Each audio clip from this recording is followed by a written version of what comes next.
E se a história da vida do nosso cérebro não for só aquela curva que sobe, atinge um pico e depois, bem, começa a descer? E se na verdade for mais parecida com um romance, sabe? Um romance épico, dividido em 5 grandes capítulos. Pois é, por muito tempo a gente ouviu essa história, né? Que o cérebro chega no seu auge lá pelos 30 anos e depois é só ladeira abaixo. Mas será que a coisa é tão simples assim? Então a ciência mais recente diz que não, de jeito nenhum.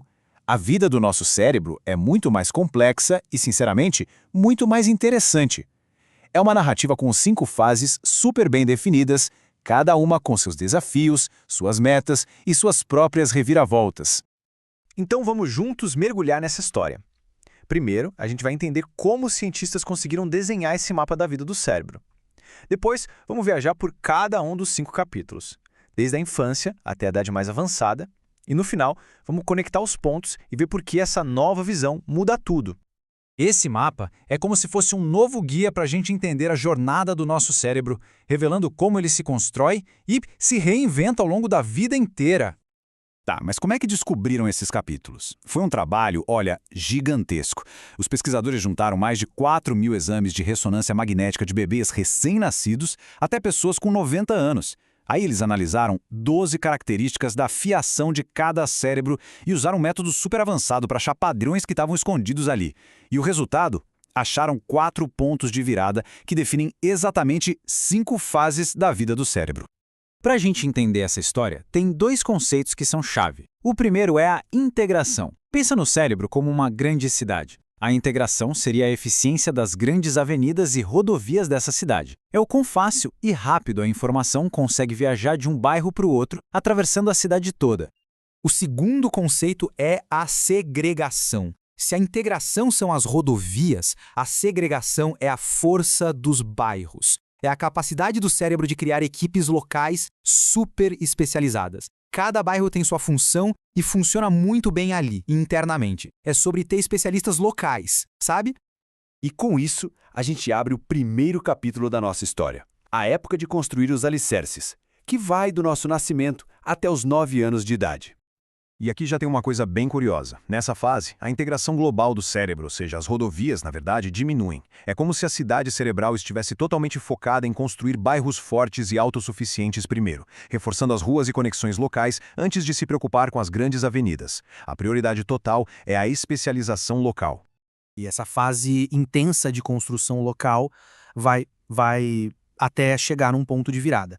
A primeira grande mudança no projeto do cérebro acontece mais ou menos aos 9 anos. É exatamente aqui que o cérebro fecha o primeiro capítulo e se prepara para uma fase completamente nova, muito mais dinâmica. E aí, a gente entra na segunda época, a grande integração. Essa fase vai dos 9 até os 32 anos, pegando toda a adolescência e o começo da vida adulta.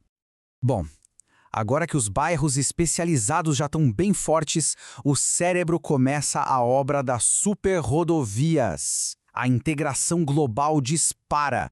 A rede neural fica, como diz o estudo, mais eficiente globalmente e mais especializada localmente.